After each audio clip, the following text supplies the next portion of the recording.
Alright, so I'm going to be explaining how to do the cog skip. The main goal of the cog skip is to skip the cog skip, which is skipping this cutscene and skipping all the parkour that we used to do to get up to the wings for the speedrunning routes. The easiest way to get up on this wheel is to run up and start walking kind of when you eclipse the edge and you're looking at for this little metal piece right there or whatever it is. Um, and kind of start holding out your throw aim to get in position. Um, and when I fail, I usually just come back to this to do it again and get the throw aim and get into position. So once I get up here, the first thing I do is I put my cursor in this general position, and I'm mainly looking at Link's left foot, trying to get it really close to that white line. But I also want a little bit of space between Link's foot and that white line. I want to see a little bit of red there. If you look at the white line closely enough, you'll see that there's kind of like this dark patch on that line, and that's where I kind of want Link's foot to be next to. It really is in that general area. Um, and you're kind of making a V shape with the white line and Link's foot. Next, you look at the cursor. You want to make sure you're trying to aim down as far as you can go. And my goal really is to get the left, bottom, and right points in the cursor in a certain position. If you see that right is almost touching that wall, or the right is covering the marking on the wall, the left is touching that inside line of the cog, and the bottom is to the right of the black line within the cog. Once I get into this position, I press B and do the 180. The easy way to do the 180 is to just lightly pull back on the stick for a brief moment. And a lot of the times that gets Link in the position where you want to go. At this point, normally I don't move the camera. I used to, but I stopped because it really does change the position that Link goes into. When you're pressing down, it changes the direction he runs in, and we've already set that direction pretty specifically. Um, and we do not want to move it, so just leave the camera. Uh, Hold B to put the sword away. And now this part is all timing, really. You could be in this position and obviously still mess up the jump if you do not time it correctly. The big thing is you're holding B, so as soon as you press down, you're going to start running. Shortly after running, you're going to press the jump button. The big thing is you don't want Link to start running too far down the wheel. You want him really just to barely even take a step and then jump. Um, Afterwards, as soon as you jump, you're going to hold the throw aim again to get Link turned around and attack. Uh, the rhythm of that is something that you're just going to have to get used to. And I'll try to do it a couple of times or show you a couple of videos so that you can kind of hear what that rhythm is. But yeah, at this point, just press down. I usually throw it straight down, jump immediately, and then throw aim attack.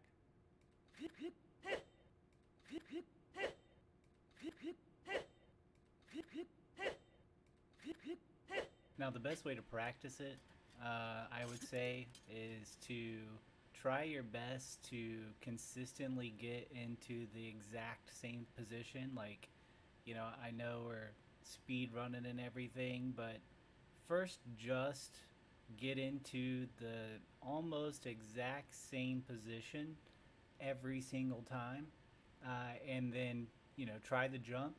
Um, this position, if you get as close as you can to it, and you get the jump correctly, you're gonna make it. Like that's for sure. It might not feel like it when you're practicing it, but the more you practice it, and you're unforgiving with the amount of time you take to get into position and practice it. You'll begin to get it more consistently. Afterwards, you can focus more on the time in which it takes you to get set up, and also how forgiving it can be. The primary problem is is pretty unforgiving. Um, but you know, this exact position isn't the position I'm always in when I make the jump. You know, sometimes I'm a little bit back. Sometimes I'm a little to the right. But it's important not to focus on that at all. Really, just get into the position and make the jump successfully multiple times, and then the how fast can you set it up, um, you know, will come into play. You don't want to waste time early on being like, oh, you know, I think I understand it well enough. Let me try to come up here and get a better running start, or let me get come down here and jump immediately afterwards. Will those things work? I mean, maybe. I can tell you that I had that same thought, and it did not go well. And once you get up here, you're going to hold ZL and back up. Uh, and honestly, I don't like holding ZL, you know, until right about landing. I feel like it's messed me up a couple of times, so I've quit doing that. And yeah, so I'll hold ZL and back up. Once you get up here, you know, you can do whatever you want, whatever feels good for you. But for quickness and safety, I think the best thing to do is to look in this direction and throw aim, press B, and keep holding ZL. That way you're aimed in the direction you want to go. A lot of these walls are unclimbable, but that route is definitely climbable. And the biggest problem with kind of just trying to run around it is the potential to grab onto that route or to fall off. So I like to walk up and pass the route first. Once I pass the route, I run and jump right there. I don't jump too soon because you'll grab that wall. Link will just grab the wall, and yeah, it's a huge waste of time. There's this little hill that you see right here, and I like to wait till like get over that hill and then jump to the left. I let go of ZL after passing the route because at that point you can kind of just rub the wall and jump. Here, you want to jump slightly to the right and before you touch the wall. Uh, that will pull him up. If you touch the wall, you're gonna have a shitty time trying to get Link to get up there. That one can be kind of tricky. So if you want to be safe, just kind of walk up and shift left or right and then jump. But if you just kind of slightly move right and jump, you'll be straight. There are a couple ways to get through this. A pretty slow way I would say is jumping on this and moving straight to the right. Jumping straight to the right and then getting off and going. Another way is the kind of holding L and jumping. You could either have your back to it, but I think putting him forward and angling him a little bit in this direction to his left, which would be like our right now.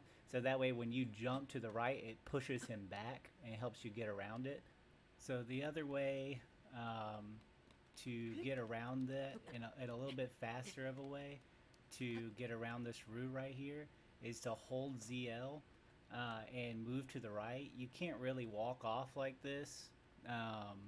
And once you move this far, it's pretty safe to let go and just run kind of straight forward, slightly to the left so you kind of bounce off the wall and not fall off. I would say it's relatively safe and quick. Any other way, like, I mean, the jumping can sometimes cause weird issues where you don't make the jump or you climb the wall and jump. And then the kind of being safe and jumping to the left or to the right with this. The big thing is you can't back off holding ZL, so it's about as safe as you can get until you jump. But yeah, I mean, that's pretty much it. So thanks for checking in. I hope this helped. If it did, please maybe like the video and subscribe if I was good. If you have any advice, please put it in the comments. I've never really made a YouTube video where I was was talking or whatever in it. Um, but I do. I went to school to be a teacher, and so I really like trying to explain things to people. I really like trying to teach people things, and so if this was any bit helpful, uh, I'd love for you to like and subscribe so that I know that maybe making more videos about this and the other tricks that are in the game, um, would be helpful and kind of worth doing. I would appreciate that. Thank you.